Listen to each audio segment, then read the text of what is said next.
Hi everyone, I am the Srijal and guys, today we revise the chapter Human Reproduction। तो आज हम quick revision करेंगे और फटाफट पूरे चैप्टर को 50 मिनट के अंदर ही कंप्लीट कर लेंगे each and every topic. So let's start. तो गाइस सबसे पहले कि रिप्रोडक्शन होता क्या है, what is reproduction. So the reproduction का जो मीनिंग है वो है टू प्रोड्यूस ऑफ ऑफस्प्रिंग। जब प्रोडक्शन होता है ऑफ स्प्रिंग का, हम उस प्रोसेस को कह देते हैं रिप्रोडक्शन।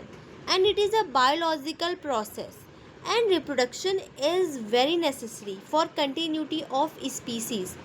अगर रिप्रोडक्शन नहीं होगा तो जो स्पीसीज़ अर्थ पे आ चुके हैं उसके बाद अगर वो रिप्रोड्यूस नहीं करेंगे तो वो तो डेड हो जाएंगे। तो ऐसे तो हमारा अर्थ भी डेड हो जाएगा, मत डेड का मतलब कि ख़त्म हो जाएगा, कोई बचेगा ही नहीं। इसलिए रिप्रोडक्शन ज़रूरी है, पर बहुत ज़रूरी नहीं कि पॉपुलेशन इतना ज़्यादा बढ़ गया है। तो गाइस पहले मैं आपको पढ़ा देती हूँ, मैं आपको बता देती हूँ। इंट्रोडक्शन है, human reproduction is the biological process through which new individuals are produced. It involves gamete formation.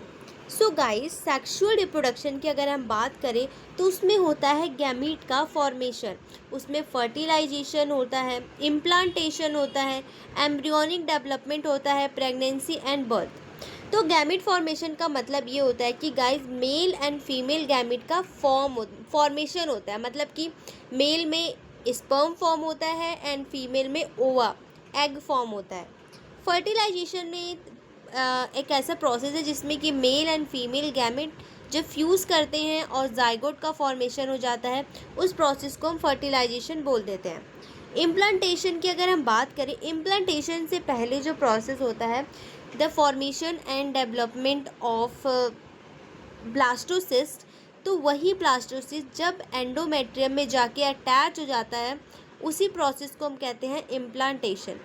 फिर गाइस होता है एम्ब्रियोनिक डेवलपमेंट जो 6 मंथ तक होता है एंड फिर प्रेगनेंसी हो जाती है और बेबी का बर्थ हो जाता है। जैसे ह्यूमन रिप्रोडक्शन वो प्रोसेस है जिसके थ्रू एक नया बेबी डेवलप होता है। तो हम पूरे चैप्टर में यही पढ़ेंगे कि कैसे एक बेबी फॉर्म होता है, एंड में हम एक बेबी को फॉर्म कर लेंगे। तो हम मेल रिप्रोडक्शन की बात करते हैं। पार्ट्स जिस मेल रिप्रोडक्शन में जो होता है वो होता है testis, scrotum and epididymis. Vast difference ejaculatory duct, urethra and penis. Testes produce sperm and testosterone. Guys, अगर हम बात करें कि primary sex organ and secondary sex organ, तो प्राइमरी सेक्स ऑर्गन का जो मेन फंक्शन होता है वो यही होता है कि वो gamete formation and hormone production. तो मेल रिप्रोडक्शन में जो हमारा काम है, उसका टेस्टिस का जो काम है वो यही है कि स्पर्म का फॉर्मेशन करना और टेस्टोस्टेरोन का प्रोडक्शन करना। Scrotum keeps testis 2 to 2.5 degree Celsius below body temperature. तो जो हमारा टेस्टिस है वो लोकेटेड होता है इनसाइड द स्क्रोटम, और जो स्क्रोटम होता है वो बॉडी पार्ट से मतलब एब्डोमिनल से नीचे होता है, क्योंकि स्पर्मेटोजेनेसिस के लिए बॉडी से 2.5 डिग्री सेल्सियस तक कम टेम्परेचर चाहिए होता है। Seminiferous tubules are the site of sperm formation. Sperm कहाँ पे फॉर्म होता है? सेमिनिफेरस टिब्यूल में फॉर्म होता है। Need fact, about 250 testicular lobules are present in each testis. हर टेस्टिस में 250 टेस्टिकुलर लोब्यूल्स प्रेजेंट होते हैं और उसके अंदर 2-3 सेमिनिफेरस टिब्यूल होता है। अब हम एक्सेसरी डक्ट की बात कर लेते हैं और ग्लैंड की बात कर लेते हैं। तो गाइस पहले पाथ ऑफ स्पर्म, ये भी क्वेश्चन आ जाता है कि स्पर्म कहाँ से कहाँ तक जाता है। तो वो सेमिनिफेरस में टिब्यूल्स में फॉर्म होता है। तो सेमिनिफेरस टिब्यूल से रेटी टेस्टिस में जाता है, फिर वैसाई फ्रेंचिया में जाता है, फिर एपिडिडाइमी में जाता है, फिर वास्ट डिफरेंस में जाता है, इजैक्यूलेटरी डक्ट में जाता है, फिर यूरेथ्रा में जाता है। अब एक्सेसरी ग्लैंड्स कौन कौन से होते हैं? सेमिनल वेसाइकल होता है जो कि पेयर्स में प्रेजेंट होता है, प्रोस्टेट ग्लैंड जो कि सिंगल होता है, बल्बो यूरेथ्रल ग्लैंड्स जिसको कि हम काउपर ग्लैंड भी बोल देते हैं, वो भी पेयर्स में प्रेजेंट होता है। दीज सिक्रीशन स्पर्म, जो हमारे ग्लैंड्स हैं वो, जो मेल का ग्लैंड्स होते हैं वो तीनों स्पर्म का सिक्रेशन करते हैं सीमेन।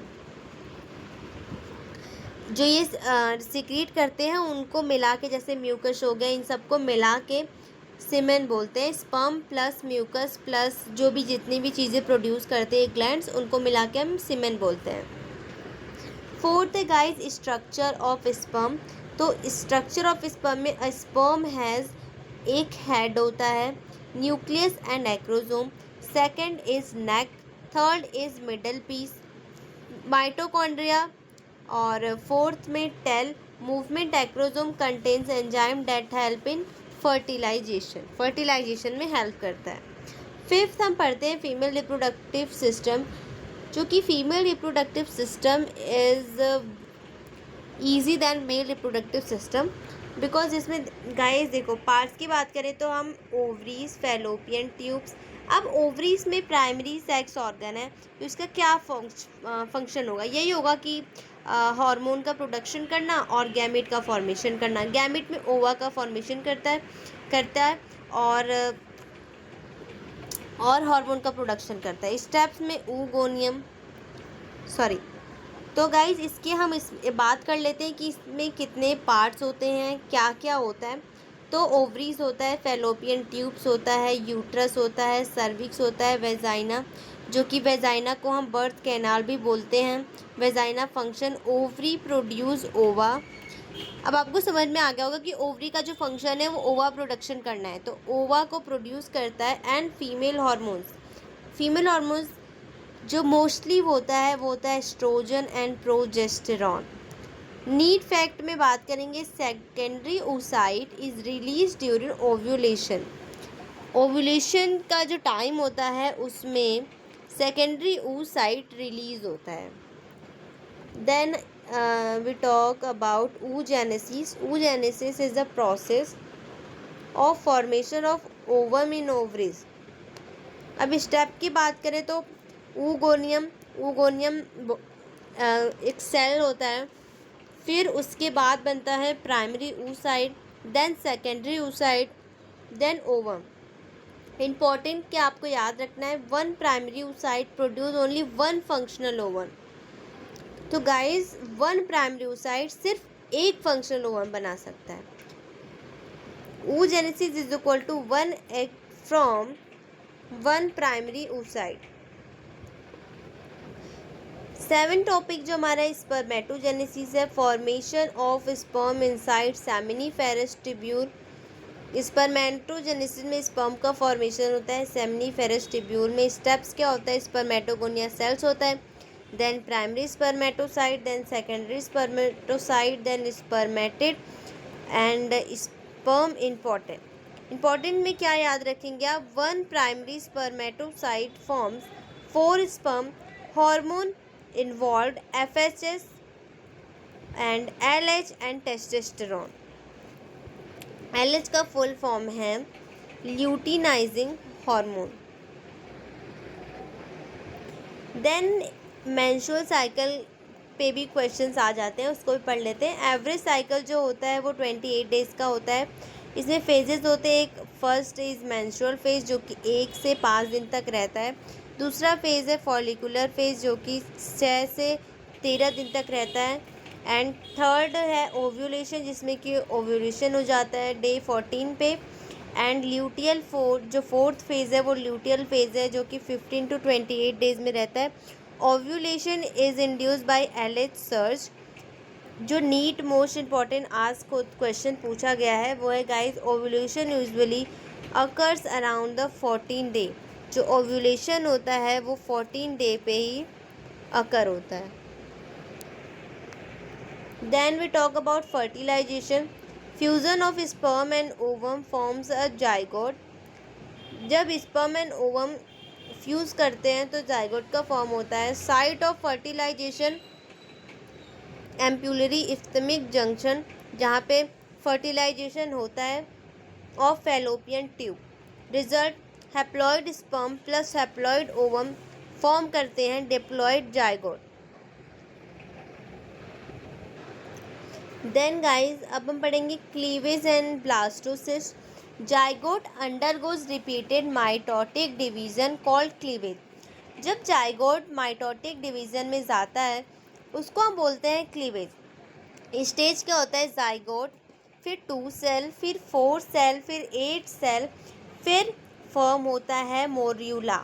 इस स्टेज को बोलते हैं morula. Then blastocyst. Blastocyst contain blastocyst क्या क्या कंटेन करता है? Trophoblast and inner cell mass. फिर गाइस होता है implantation. Attachment of blastocyst to uterine endometrium occurs about 6-7 days after fertilization. This marks the beginning of pregnancy. यही starting होता है प्रेगनेंसी का। अब गाइस प्लेसेंटा क्या होता है? Placenta is the most important topic because इसमें से हर साल नीट में क्वेश्चंस आ ही जाता है। Placenta is a vascular connection between mother and foetus. जो एक मेन कनेक्शन होता है ना मदर और बेबी के बीच में, वो प्लेसेंटा ही होता है। फंक्शन क्या है? उसको बेबी को न्यूट्रिशन प्रोवाइड करना, रेस्पिरेशन में हेल्प करना, एक्सक्रीशन में हेल्प करना, हार्मोन सिक्रेशन, हार्मोन्स HCG। जो गाइस ये क्वेश्चन इंपॉर्टेंट है कि प्लेसेंटा कौन सा हार्मोन रिलीज करता है? तो HCG, HPL, oestrogen and progesterone. अब हम बात करेंगे 13 topic pregnancy and embryonic development. अब प्रेगनेंसी हो गया, एम्ब्रियोनिक डेवलपमेंट कैसे होता है? Gestation period in humans is about 280 days. Generally आपको पता है कि जो अगर कोई फीमेल प्रेग्नेंट होती है तो वो 9 मंथ तक, यूजुअली 9 मंथ तक प्रेगनेंसी उसका चलता है, फिर बेबी आ जाता है, बर्थ हो जाता है बेबी का। Important milestone, heart begins beating early in development, organ formation occur during embryonic stage. मतलब कि जब प्रेगनेंसी हो जाती है फिर हार्ट बीट सबसे पहले फॉर्म डेवलप होता है और फिर उसके बाद ऑर्गन का फॉर्मेशन होने लगता है। Then 14 topic is parturition. Parturition means child birth. जब बेबी का बर्थ हो जाता है गाइस, उसे को हम बोलते हैं parturition. Triggered by foetal ejection reflex, oxytocin hormone, positive feedback mechanism increases uterine contraction. तो गाइस जो ऑक्सीटोसिन हार्मोन है ना, वो बहुत हेल्प करता है प्रेगनेंसी में, क्योंकि वो कॉन्ट्रैक्शन में हेल्प करता है। अब 15 इज़ लैक्टेशन। अब बेबी बर्थ हो गया, अब उसको भूख भी तो लगेगी। तो लैक्टेशन एक ऐसा प्रोसेस जिसमें कि बेबी फीड करता है। Milk secretion after child birth, hormones prolactin जो कि मिल्क प्रोडक्शन करता है, ऑक्सीटोसिन मिल्क इजेक्शन करता है। First milk is called colostrum. तो गाइस ये क्वेश्चन आ जाता है कि मिल्क प्रोडक्शन में कौन सा हार्मोन रोल है, कौन किसका रोल है? तो प्रोलैक्टिन का है। ऑक्सीटोसिन में, ऑक्सीटोसिन मिल्क इजेक्शन में, और फर्स्ट मिल्क को क्या बोलते हैं? कोलेस्ट्रॉल, जो कि सबसे ज़्यादा इम्पॉर्टेंट होता है बेबी के लिए, जो कि it is rich in antibodies और इसमें बहुत न्यूट्रिशन होता है, इसलिए बेबी के लिए बहुत ज़्यादा ज़रूरी होता है। इससे डॉक्टर भी बोलते हैं कि फर्स्ट मिल्क देना, बेबी को फीड करवाना is very necessary. 16 is important hormones कौन कौन सा, आप वो देख लो। FSH follicle growth and spermatogenesis, LH ovulation and testosterone secretion, oestrogen female secondary sexual characters, progesterone maintains pregnancy, testosterone male secondary sexual character, prolactin milk production and oxytocin child birth and milk ejection. तो guys आप इसे देख लेना कि कौन से hormone का क्या रोल है।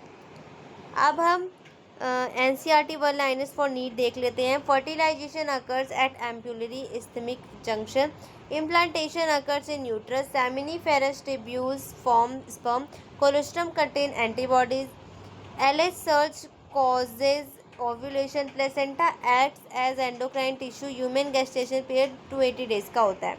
क्विक रीजन कर लेते हैं। Fertilisation, fallopian tube implantation is equal to uterus sperm formation, seminiferous tubule, milk production, prolactin, milk injection, oxytocin. So guys मैं आपके लिए 20 क्वेश्चंस भी लाई थी जो कि मोस्ट इम्पॉर्टेंट है। फटाफट हम उसे रिवाइज कर लेते हैं. Site of fertilization in humans, ampullary isthmic junction.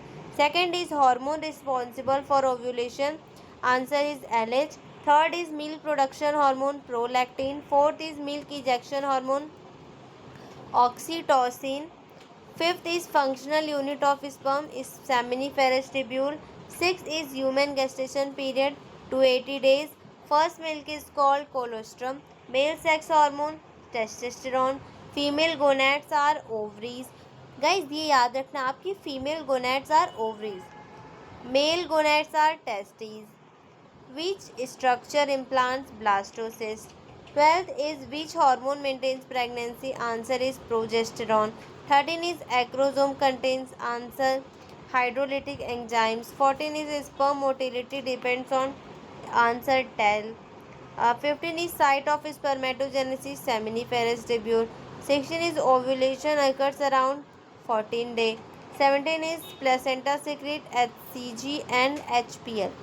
HCG and HPL. 18 is number of functional ova from one primary oocyte 1. 19 is number of sperm from one primary spermatocyte 4. 20 and last is chromosome number in zygote 46. तो guys आज के लिए इतना, ये chapter ख़त्म हो गया. If you like then subscribe. Okay bye.